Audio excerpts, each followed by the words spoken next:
Welcome back. You're still watching Business Morning on Channels Television. Well, I'm now joined on the program by the former chairman, section on business law of the Nigerian Bar Association, Sir George Etomi. Thank you so much, George, for joining us this morning. Well, let's start basic. What are your thoughts on the state of infrastructures and the developments since independence? If we are going to make an assessment across the board, yes, I think it would be fair to say that we have not reached the level of infrastructural development that we could have reached, given given where we started from. Many Nigerians who were around at independence will tell you that, notwithstanding the fact that you had single lane roads, electricity, those came in steady supply. There was a time actually in this country people had steady supply of electricity, good roads. They were not wide, they were not big, and there was no population pressure. So naturally, what any sensible government should do would have been to plan well ahead for population explosion. And what's creating the problem now is that a lot of these facilities are now overstretched. We've lagged behind trying to cope with new ones, and no sooner do we create new ones, they are instantly overstretched. Okay, so that's the physical infrastructure. That's the physical infrastructure. So what about the social infrastructure? Well, in terms of the social infrastructure, I would imagine that we've become a much wiser people, if you ask me, generally speaking.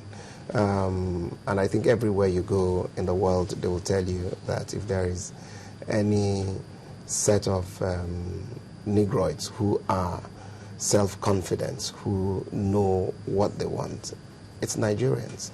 And this is coming and improving every day. If you look at your Nollywood, your music scene, and what the new generation of youths are doing, you can see they're way, way, way ahead of what the country can do to contain them. So in terms of social development, we've done phenomenally well. I can't take that away from. Well, you were speaking, you mentioned the fact that most of these infrastructures have been around for such a long time. Sure. The roads, the bridges, and the rest of it, and there was no forward-thinking plan as regards how these can be managed. Is it that we do not have a strong maintenance culture in Nigeria, which is the reason why most of these infrastructures have actually been left to rot? It's a mix of both.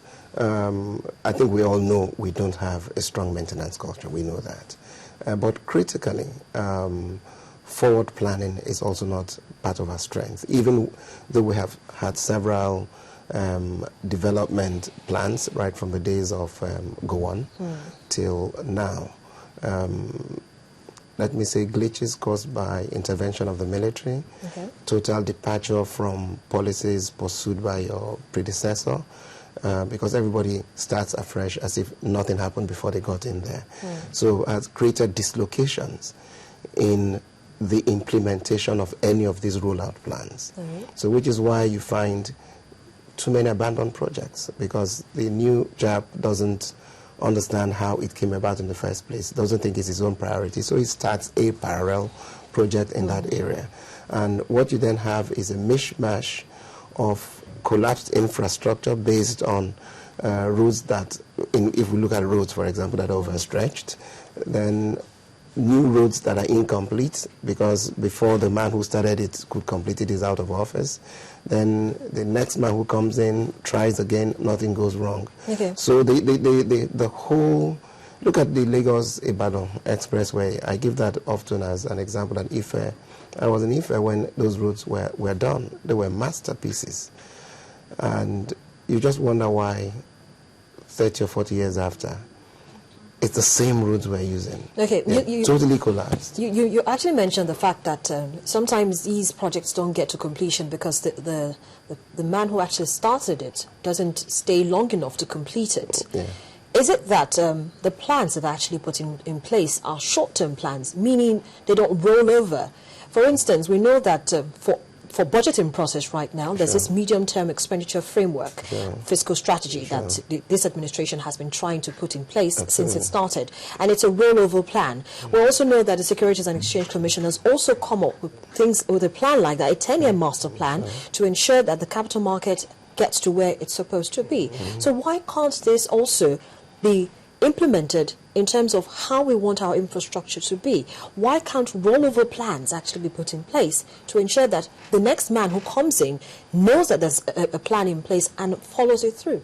Trust me, there have been rollover plans, like I told you, from the Gowon era, where a lot of the National Development Rolling Plan was it the first or the second of them was put. There have been rolling plans. The problem has been the faithful implementation of these plans, and the political mindset that tells you that the only way you can discredit your predecessor in office, especially given the way power changes hands under the military, is to distance yourself from whatever they've done, because you don't want them to take the credit of completing something they started.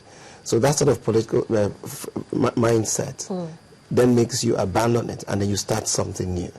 And that's been the bane of our lack of infrastructural development. Now, some financial and